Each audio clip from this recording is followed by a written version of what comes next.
Okay, testing 1 2 3 4 5. This is our first for me children's home oral history interview with my good friend Jim Fullen. And Jim, let's just do the biographical basics for the purpose of the tape, and then we'll kind of get into some of your remembrances. First of all, again, please state your name and your birth date and birthplace.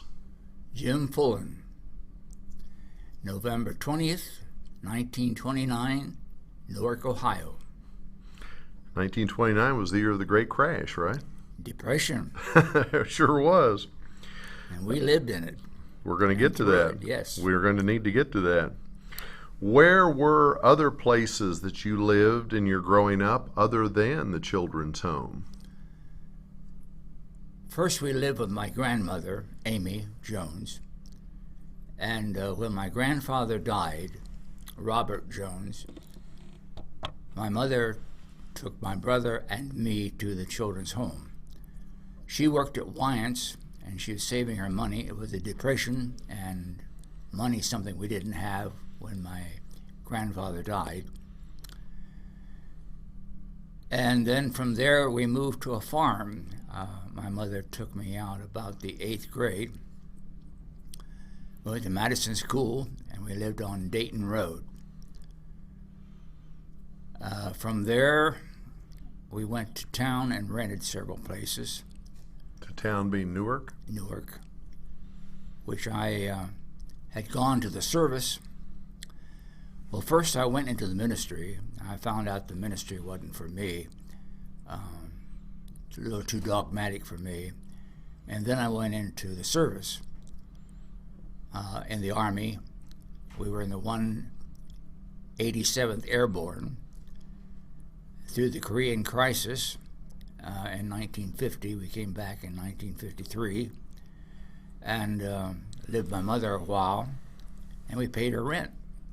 Then she got married, put my clothes out. I had to find some other place else to stay. Some of my friends I stayed with until I got married to Donna Mae Wilson, and then we got our own home and moved several places. That kind of leads to the next question was, who were your parents, siblings, and any close family members that you remember? Okay. Of course, with my grandmother, Amy, my grandfather, Robert, they were Jones. My mother was a Jones. She married Delbert Fullen in Cincinnati, and he died of a tooth infection. I never saw him that I know of. She moved back to Newark, and that's where all this began, living with my grandmother until my grandfather died. Then we went to the children's home, and that was about the 7th and 8th grade, 6th and 7th grade. We went to Hazelwood School, and we had 3 uncles. We had Uncle Ben and Uncle Raymond and Uncle Harry, all by Jones. Uncle Ben was a painter, and he was very wealthy. I remember Albert and Fanny calling him in to see whether he'd take me or not. And he looked at me and he said, "I don't want that dirty neck." And that was the end of that. Then next they called Raymond in. Now Raymond had the racetracks on Dayton, and then on Watson Road. And he got to be pretty wealthy. Automobile racetracks? Automobile racetrack. He was very good at it. He was a racer himself and a motorcyclist, a daring man. I hated to see him come in because he'd pick me up and the group would throw me around, back and forth. And I had to act like I wasn't scared. I was scared to death. But I did not let a peep. They did it till I did. And of course, eventually I was going to. I wasn't smart enough to make the peep so it'd be over, mainly because I knew it wouldn't be over. They were having too much fun. Those were uncles on your mother's side? Yes. And your father, who was Fullen, you really didn't know? No. He passed away early. They called Raymond in. Raymond took one look at me and he said, this little fellow won't amount to anything. Won't amount to anything? No. right then and there I vowed I would. He motivated you. Yes, he did. I kept hearing him over and over. One thing people got to remember is little kids remember, and they don't forget. Oftentimes things are said to them should never be said. And I felt the pain of all that, but I also felt the reward of outdoing them. Yes, you had motivation. Indeed. Indeed, you did. So your mother was basically a single mother, mostly during the years of the Depression when you and your brother? Yes. Was there one sibling? Yes. Louis, Albie Louis. And he spent... Older? No, he's younger. He was sick most of the time. He spent his time in the nursery there at the home. I get up once a week to see him. They wouldn't let me see him at the other time. Once a week I got to see him. And he got so sick he couldn't talk for a while. But he came out of it and came through it. And came home with us when we came to Dayton Road. Is he still with you, or? No. Louis died of lung cancer. He smoked when he was younger and lived to regret it. When did your mother pass away? She also had cancer, but it was of the pancreas.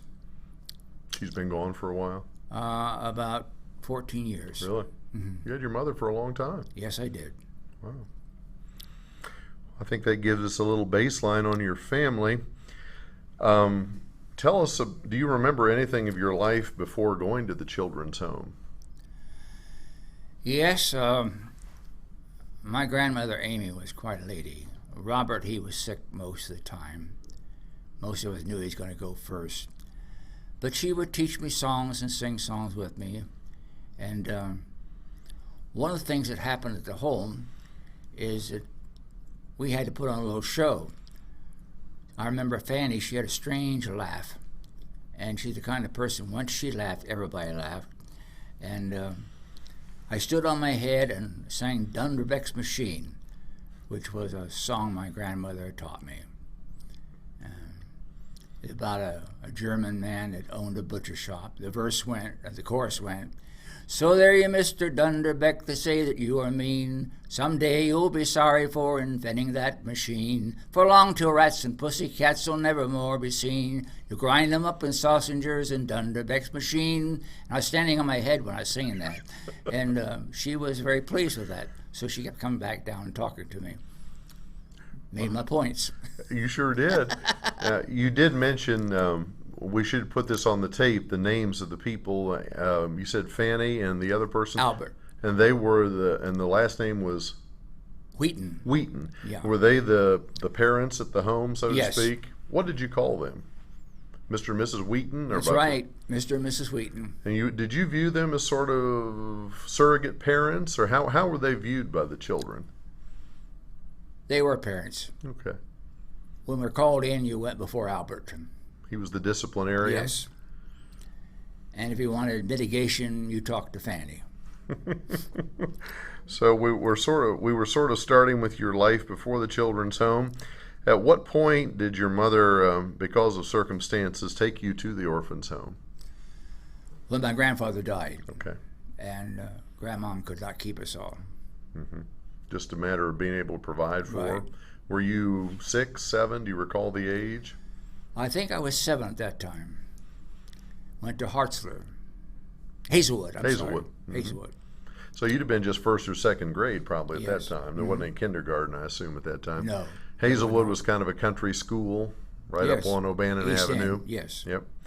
How long were you, just kind of give us that timeline again. You've already talked a little bit about your life timeline, but you weren't at the children's home the whole time of your growing up. No. Can you kind of tell us that timeline? Basically 7 and 8. We were in the 3rd and 4th grade.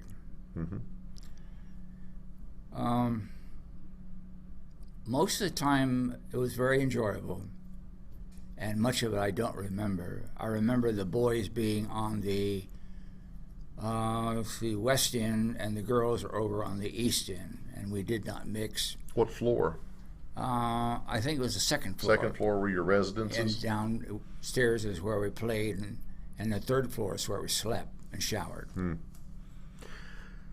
And so you were there till the third or fourth grade. So you only were there once, or did you leave and then come back?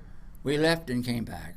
What point did you come back? More junior high age, or? We came back in the 8th grade, and we moved back to the farm. But before that, we went to a foster parent. We called her, oh shucks, Aunt Alice, I think. And I see the home much better than the foster homes. I'm sorry, Aunt Katie was her name. Mm-hmm. And they all would eat, and we'd eat afterwards. Got the scraps? Yes. And if our pie left, we got pie. If pie wouldn't left, we didn't get pie. We always went to bed first and got up first. And I remember one time going to Conrad. A boy grabbed me and stuck a needle through my arm, and I went to Aunt Katie to tell her about it, and she chewed me out for lying and got a spanking. She wasn't listening to me at all. So I didn't much like foster homes. Sometimes foster homes were just a source of labor on the farms and money. It was money. So that was a county foster home at the time, and someone was paid to right. Did they have several children or just you? My brother and me. So you went back to the children's home at some point? Yeah. Did you finish school while you were at the children's home? No. On Sunday, in the afternoon, we'd have ministers come in and teach us church. And one that lived right across Main Street was Harrison Hoover. And he ended up being my dad, my surrogate dad. Really? Yes. A mentor of sorts? Yes. He also ended up being my 8th grade teacher. I remember fully one time I had thrown a rock through the window. I didn't aim at the window, I hit the window. And he held me up by my feet and spanked me in front of the whole class. And the strange thing is I loved him for it. Either you were pretty small or he was pretty strong. I'm not sure which. I was pretty small. I was a midget the whole time. How big were you? Oh, I don't know. I just knew I was smaller than everyone else. I was the last one called to play basketball, last one for baseball or any team. And after Hazelwood, you were going to Lincoln Junior High School? I did. And then did you graduate from Newark High School? Yes. Okay. 47. 47? Yes. Just after the war? Yes. And when you left the home then, before you graduated, you were back with your mother? Yes. Okay. We farmed. We took in 2 boarders, Charlie and Henry McKnight, and they paid out of their pension for staying there. The one thing I remember about them was tobacco. They chewed tobacco all the time. It was the spitting that bothered me. They would miss the spittoon most of the time, and had all that spit around. I'm glad we don't have that anymore. Not to what it was. Not to what it was. Did you ride the school bus from out east to Newark High School? We did have buses, but first when we moved there, we had to walk. And then we finally got buses out in Madison Township, and the Madison Township bus took us to Lincoln Junior High and then to Senior High. Let's think back for a moment when you first went to the orphan's home. Do you remember your first day there or any first impressions? Was it frightening to be away from your mother and to be dropped off at an institutional setting? I felt betrayed by my mother. It took me time to get over that. But then I found it very fascinating. Once Fanny took to me, it changed everything. She became my surrogate mother.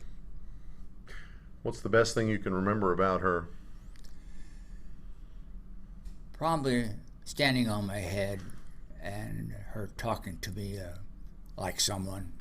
Like a person? Yeah, like a special person. Even though you were small? Dinky. Yeah. Was your mother able to come and visit you while you were at the children's home? Not often. About once a month she would come. But it was hard for her too, and she stayed away. Because every time she'd come, she'd cry. Mm-hmm. And that was the hardest thing for me. I bet it was. When you left the children's home, you were obviously leaving your family there. Was that hard then to leave the children's home and go back to the farm? No, I wanted to. I was ready. You were a small child. I'm told that some of the older children had to work pretty hard at the children's home. Oh, yes. The children's home was pretty much self-sufficing. They had the big farm, Mm-hmm. and I couldn't wait for melon time and strawberry time. And then they had the dairy barn in the back. And the older boys from 12 up were assigned jobs Working on the farm. And we smaller ones were assigned jobs. Mine was picking up the towels and sheets in the morning after everyone had showered and made their bed. And the girls had to work, I assume, in the laundry and the kitchen? They did. Everyone was assigned a job. And They kept us busy. you had to do your job? Yeah, the one I hated was sweeping the steps in the front. The boys had a step and the girls had a step. There were two of them there. And every Wednesday, like the camel on the TV, I'd have to sweep that step. And of course, remember, right, they smoked like crazy then. There was cigarette butts all over the place and spit. And I hated the job. I didn't mind the towels and the sheets. Did you end up having to work outside any in the yard? No, mine was inside. I was small. Yeah. That was one good reason for being small. There was a wide range of men, boys and girls, I assume from very small to older. There were around 30 of us on each side. Really? Yeah, and there was a limit. I don't know what it was or any of that, but half of us were small and half of them were large. Did the older ones sort of take the role of big brothers, big sister kind of thing, or not? They didn't have much time to spend with us. They were working They had to work. in the field or in the. And the girls did work the laundry. We had a big laundry there too, and we had a kitchen you wouldn't believe, and food you wouldn't believe. From the farm. Yes. They butchered and Yes. grew vegetables. The only time that I hated it was the cows had gotten into wild onions, and for about a week you couldn't drink the milk. It was so bad. That must have been. The one thing I've heard, Jim, from some folks is that while it might have been a hard an existence and where you were expected to work, I've talked to some people that have said that they certainly developed a work ethic as young people there, and maybe young people in general at that time had to work more around the home. They kept us pretty well sighted in the locale. Fanny had what she called tours, and once a month we'd all get together, especially the little ones, and we'd tour certain places, like the fire department in the east. I remember going up there one time, and a boy riding a bicycle hit a truck, beheaded him. I remember his head rolling down. You might check the papers for that one. On East Main Street? On East Main Street, yes. That's something that'll never leave your memory, will it? No, and toured the hospital. The old Newark Hospital on the east side. On the Everett Avenue. So you did get out in the neighborhood and then see we things. Toured the river and places like that, and she kept it interesting. But then I heard she'd gotten ill. I don't know what happened from there. What were the building and grounds like? Did it seem huge? Was it nice? Was it clean? Was it comfortable? All being little, everything looked tremendously huge. I went back down, as you know, and everything shrank. It was dinky. Yeah. And the halls were narrow. They weren't broad and wide and long. It's amazing when you go even back to Hazelwood School, and I did later in life. It shrank, didn't it? Not as big as it looked. No. And of course, the grounds were larger. Even the school rooms were smaller. Even the teachers were bigger then, right? But the grounds itself, it was like a big farm. Oh, it as was. opposed to now, it's kind of It was developed. huge, and out there we had a playground. We had the merry-go-round, the sliding board, the crossbars, teeter-totter. We had all that. Was it in the front yard or the backyard? Backyard. Was and we'd play out there or in the rec room. Red Rover. Big thing was tag. We played some softball. there was a makeshift diamond in the back, and the matrons had us playing games. They also headed the tours. They were big, in my mind, huge women. So we didn't much say no. One of these questions is, yes, ma'am. What were the staff like? Now, you say the matrons, so there must have been more than just Fanny and Albert. Oh, yeah. There were matrons everywhere. Adults that worked there? There was one over all the, one over the young and one over the older ones. And then there was a chief matron over the whole section. And we had a matron for the playground.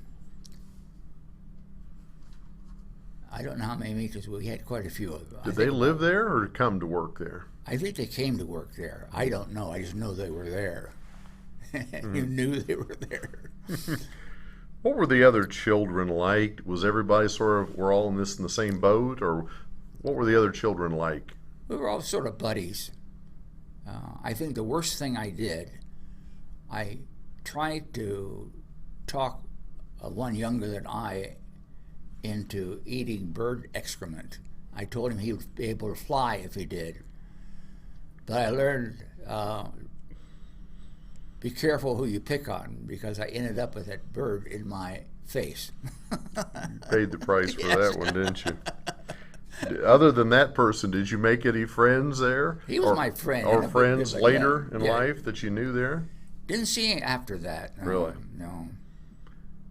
Moved away from him and tried to bury all this. Actually, most of this didn't come back until you found the names of Fanny and Albert. And then when I got Fanny in my head, it started to all come back to me. But most of it left buried in your head, mainly because of the disappointment with your mother. It was hard, wasn't it? You felt like you were on your own. The worst feeling I ever had was one Christmas. And when we had Christmas, we wrote what we want on a piece of paper, and then the matron would burn it in a pan. That way it got to Santa Claus. And I was a believer in Santa Claus. Mm-hmm. I'd asked for a Gilbert train. Then the model trains that you really wanted were Gilberts. They weren't Lionels yet. Mm-hmm. And I wanted an electric train. Come Christmas morning, my buddy that we talked about, he got the electric train. I got a push train. I was so mad at Santa Claus, I never did forgive him. I never even spoke his name. I was mad at him forever. That train was pretty serious, wasn't it? I didn't even push it. You got one present? Was it under a tree? The parents actually bought the presents. I didn't know that then. Yeah. But it was under the tree, all wrapped up. I thought it was too big for a model train. But it was a big push train. And I think that was the first cuss word I ever said. I remember, damn. So you were frustrated at Santa, but it was really the best your mother could do. Yes. Yeah. Holidays. What were holidays like? I mean, the holidays were great. They took very good care of it. You're really going to eat ham and good meat on the holidays. They also had cake and pie on the holidays. It was tremendous. What about other holidays like Easter? Was it similar? Oh yeah, Easter. Big deal. Easter and Christmas were the big ones. Mm-hmm. What about birthdays? How did they remember birthdays? Birthdays, you got spanked for the number of years. You got a little cupcake with a candle on it, mm-hmm. and it usually was a spice cake or a cherry cake. You almost act like you can still taste it. Oh, you can. The icing was great. When you said spice cake, your eyes just lit up. With me, 3 bites and it was gone. Tell me about a typical day at the home. Did you have to get up early? Did they ring a bell? What happened? You got up very early and you had to shower. Each had a comb and a toothbrush in a little box. And if I remember right, you had your own deodorant. But you had to take your shower, get cleaned up, and then make your bed. And once the matron okayed your bed, you went upstairs and put everything away there, then came down for breakfast. In a hall? Like a eating hall? Yeah. Dining hall? Downstairs, it was clear at the end. You went through the girls' dorm on over to the kitchen, and we all sat there and ate. There would be the prayer, the Pledge of Allegiance, and everyone ate. And very civil, but oftentimes you didn't get enough. But it was all good. Like family style dining? Yes. Pass the plate? Pass the plate. And it had to be very courteous. Did they teach manners? Oh, yes. Big on manners. Etiquette, manners? Fanny was big on manners. Something maybe later generations didn't quite get. No, they don't do that anymore. You opened up the door for people. Now just try. You learned to eat with silverware and what to do We with had your silverware. napkin. Yes. She had more than one fork even. Dessert fork and a dinner fork? Right. The dessert fork was the top of the plate and the fork you ate with. And you had to be eating with the right one or the matron would get you. Really? Had two different spoons. The coffee spoon, dessert spoon. The coffee spoon you used for food as well. Well, But we were well taken care of. who washed the dishes? I think the girls did. Some of their chores. Luckily, we didn't have to do that. Now, in the service, that was another matter. Yeah, I hear you. That was called KP. So after breakfast, let's say it's a school day then. You'd get ready and go to school? Yes, we'd all march down together. Mm-hmm. And by march, single file. Mm-hmm. And at those days, they had the kids as police with a stop flag and Mm-hmm. Oh, march down together to Yeah, Hazelwood. right. Come as a group. yes. Mm-hmm. And we normally would arrive on time, ahead of time really, and you sit at your desk and wait. Mm-hmm. And school didn't start till the teacher marched in. Everyone stood for the teacher then, and you did pray, and you did salute the flag. Yep. I remember that, and I remember as a student at Hazelwood later, I remember seeing the home kids coming up O'Bannon Avenue. And I remember, being from the neighborhood, you'd refer to the fact that here come the home kids. Yes, the home kids. Yeah. Uh-huh. And you're right. They'd come marching up as a group And up it was O'Bannon like, Avenue. oh, he's just a home kid. Yeah, well, did you feel that stigma? No, because I was the top of the class. Yeah. You didn't get that. And we set out to show them up. Yep. Yeah. Yeah. So Sometimes we answered before I put up our hand. Did they pay attention to your grades when the grades that you brought back? Not everyone was the top of the class, I assume. Fanny was very proud of me. Really? She would brag about So it. they look at your grades and you got feedback. Yeah. They supported your homework and whatever you had to do. Exactly. Yeah. She'd go over your grades and talk to you, which was neat. She went and talked to each one of them, the younger ones. Mm-hmm. I don't know whether she talked to the older ones or not. I think Albert talked to the older ones. Mm-hmm. But she was great. You go home. I still can hear her laugh. Did you go home for lunch? No. Because they didn't serve. I don't recall them serving lunch at Hazel. You carried a lunch? Yes. You carried a brown bag? Yes. We had Hostess Twinkies back then, too, and cupcakes. Really? Yes. So you took a snack to school, and then you came home mid-afternoon when school was out. What would that be like then? You had to do homework, you go to work around the building. What would you do? When we first got home, we did our homework, Mm-hmm. and then our chores. And, of course, I didn't have the evening chores. Mine were in the morning. So I got to study a little longer. And then we played games, either outside or inside, and came in, got cleaned up again, and went to bed. We cleaned up twice, once in the evening, once in the morning. When did you eat dinner? Usually at 5 o'clock. Did it ring a bell? How did you know? Oh, they had a big bell, one of those big farm bells. You could hear it forever. No problem. So you had dinner. What might that have been? Would that have been the big meal of the day? The supper, Mm-hmm. we called it, The supper. was the big meal. We didn't call it dinner. Dinner was lunch. Okay. And then the girls would clean that up, Yes. and the boys would, until bedtime. We had to put all our forks and excess napkins and things on the plate before we pushed our seats back. And Cloth napkins? Yeah, we had to put our chairs back where they belonged and in place. Before you could go. It got, And what time was bedtime? Of course, darkness came at different times during the year, but bedtime was normally 9 o'clock. no TV to watch. We had no TV. We did have radio, though, and we did have records. In fact, there was one kid, when he did his little part of the show, would play a 78 and sing with it. And he could sing. Now, everybody around Licking County knows that you were a big-time country and western performer. Is that where you got your motivation, from that record player down at the children's home and that early radio? Probably from Dunderbeck. The German butcher.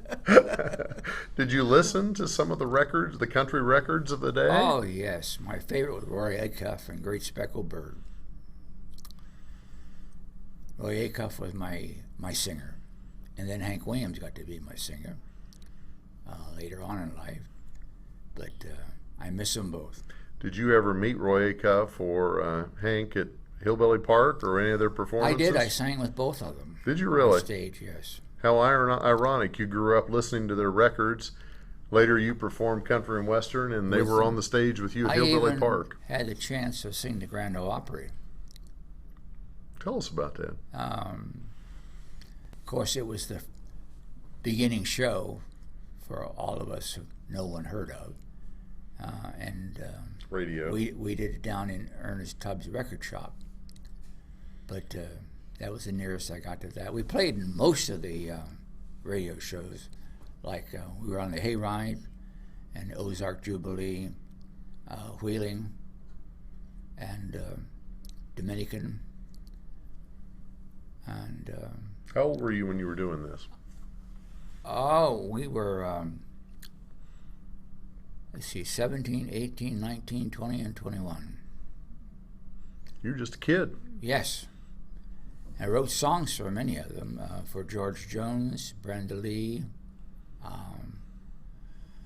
Slim Whitman, Wayne Walker, and one other. I can't remember who it was now. But when did you determine you could write music and songs and be successful? They determined. Vocal Music picked me up from New York. I sang down the Hayride. From Cincinnati, the Midwestern Hayride? And I wrote Get Your Dad Burned Fingers off of me for Red and Zeke, and they recorded it. From then on. People began recording my songs. Did you ever get royalties for your music or the performances? The problem was, when you sang country then, you didn't make the money you make now, and you just couldn't keep it up. So when I started teaching, I stayed in teaching and gave up the road. When you say give up the road, did you travel with a band or by yourself? What was your band? We traveled with the Bluegrass Mountaineers. Probably no one heard tell of them, but we went around with them and sang. My big number was Rosie's Gone Again. We recorded down in Lancaster under Cousin Roy's management, put out that record, and it went worldwide. Radio stations played it? All over the place. 45? Yes, 45. So you were on the charts? Yes. Next one was What Kind of God You Think You Are? Yeah. And those are my two big ones. You played both of them. Yes. What name did you perform under? Jimmy John. Jimmy John? Yes. So Fullen didn't come into it? No, not till later. Were you Little Jimmy John? No, the little wasn't there, just Jimmy John. I thought I heard you mention before sometimes it was Little Jimmy John. Oh, I got that at Hillbilly Park. Yeah. Yeah. Tell me, people that are maybe listening to this later as an oral history of your remembrances, Hillbilly Park may or may not mean too much to them. Now, I came along a little later, but Hillbilly Park, I still physically know where it was, where that farm was out east and across Route 16. But it was a farm, it was a performance venue for country. Tell us about Hillbilly Park. Hillbilly Park was, trying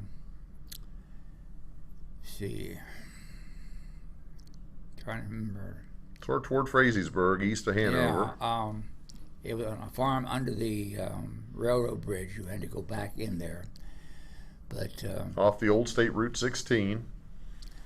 Millie and Eddie Rutan were the managers, and they brought in all the big stars. And I remember when we had Red Foley, nobody could get in. It was just line after line after line, way down 16. I had to, in order to get there on time for the stage performance, I had to go across the field to get there. Walk in. Yeah, walk in to make it. And you performed? Oh, yes. All the time. That's where I started. That's how I got noticed by WLW. And were you self-taught? Who taught you to sing? Who taught you to play the guitar? I learned most of that right here at the home. At the children's home? Fanny got me a guitar. I started playing, then my mother got me a guitar, and we kept on playing. Taught myself. Country style. Just listen to records? Yes. Tried to get that sound for myself. I wasn't much of a guitar player, really, when I saw them really play. Those that could pick. I chorded. I didn't pick. You still play? And I found out when you record, all you have to do is chord. You don't have to, and anyway, they took the guitar away from me. They did the playing, I did the singing. They didn't want you to goof up the recording, huh? Exactly. So you have you obviously played before some pretty big audiences at Hillbilly Park. Thousands? Oh, yes. The only time, even with rain, we had a good crowd. Wow. It was. And Millie kept it going for quite a while afterwards. But we got into it something, and I went over to, what they call the one on 70? Frontier Ranch. Frontier Ranch. Cousin Roy.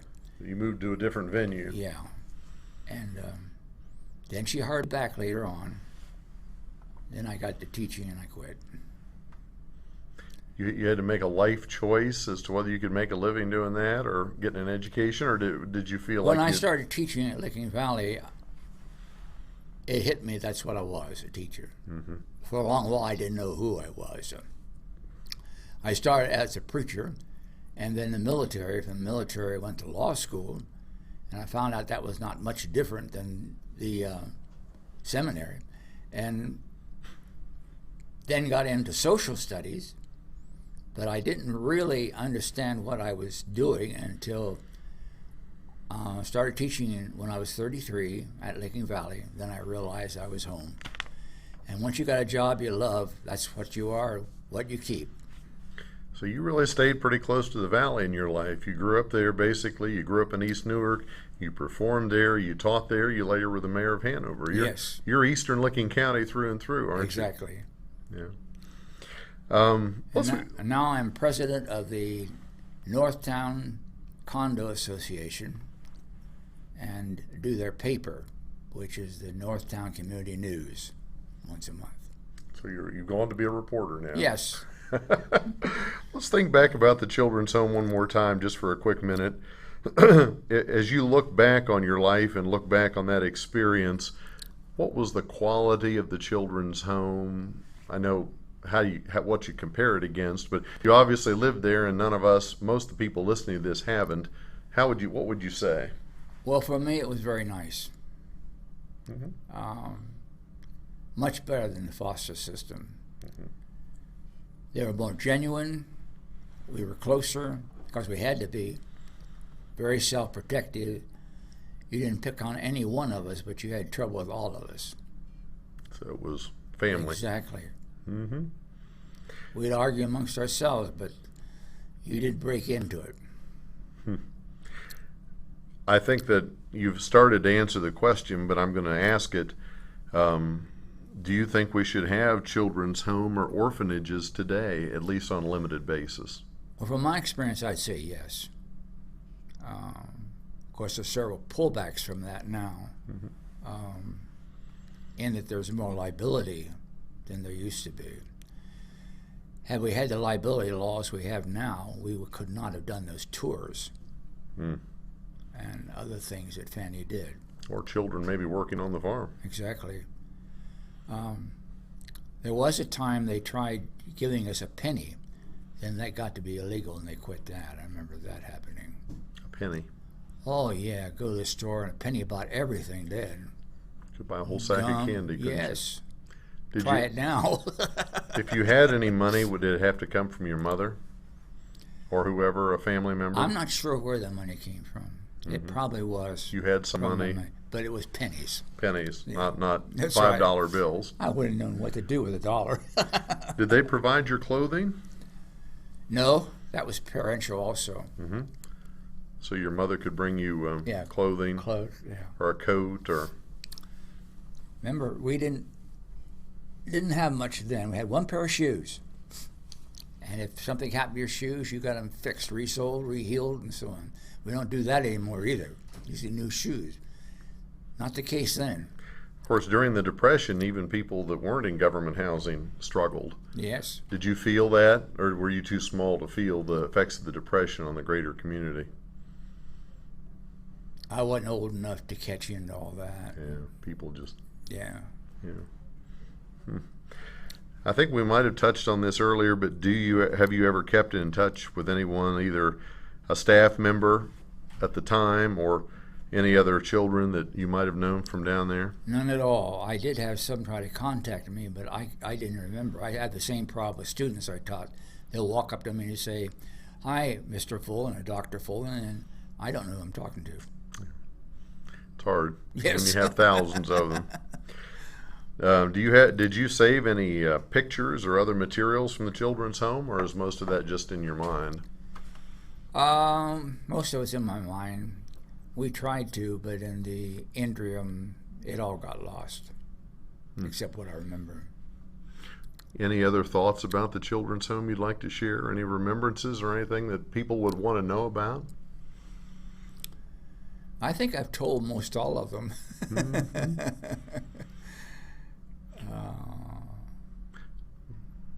I did like to watch the cars. I'd walk down in the front of the home by the fence there and watch the cars.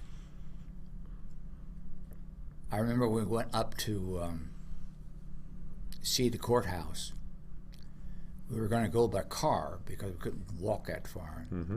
But there was an old Page, an Auburn, a Ford, and I don't know what the other car was, but there were 4 cars.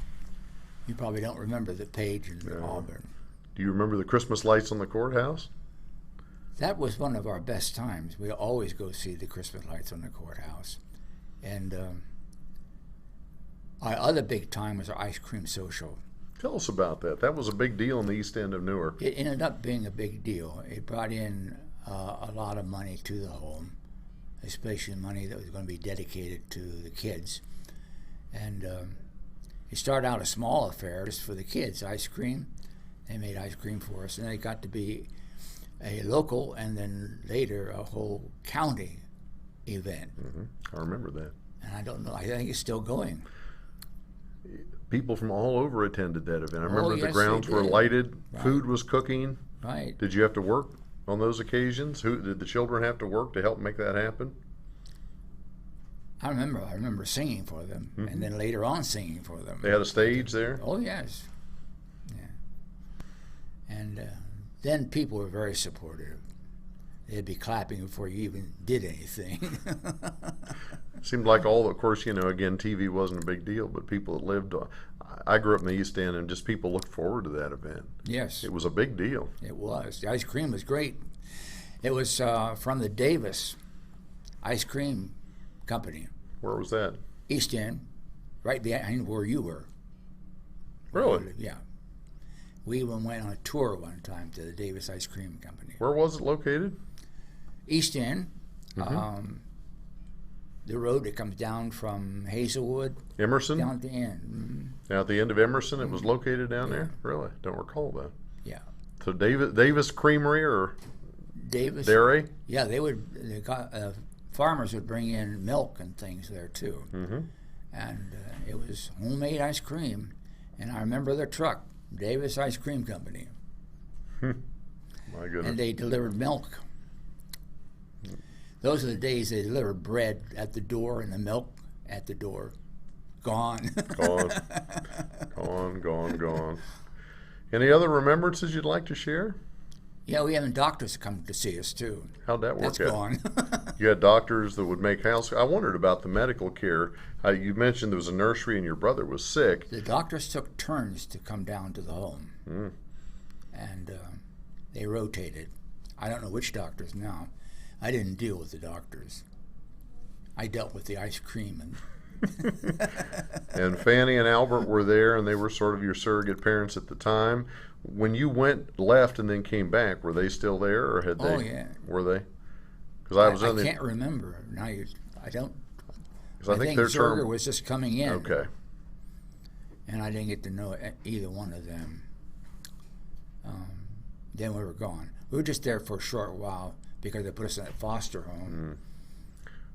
One quick question, then we'll wrap up. There's been some talk through the years that maybe somewhere in the history of the orphan's home that maybe a child or two had died down there and was buried on the grounds. Do you ever recall a I cemetery? never remember any of that. Okay. I don't even remember anyone dying. Mm-hmm. And I didn't try to remember either. What was your favorite food other than the ice cream that you had down there? Oh, that's hard to say because there's a lot of good stuff there. But I couldn't wait for the pork chops. You get one pork chop, and it was never enough. The older kids got two, probably. Huh? Well, there seemed to always be one extra, and someone would dive for that, and it was gone. Jim, this is excellent recollection. I really appreciate you taking time to share it with us today. The building can't speak, and it'll be gone at some point, but the people that remember it can speak, and I think it really helps to paint a picture of what it was like to be One there. thing you can cite a home kid because you always say thank you and always say hello, sir, and open the door for you. A few manners. You bet you. Yeah.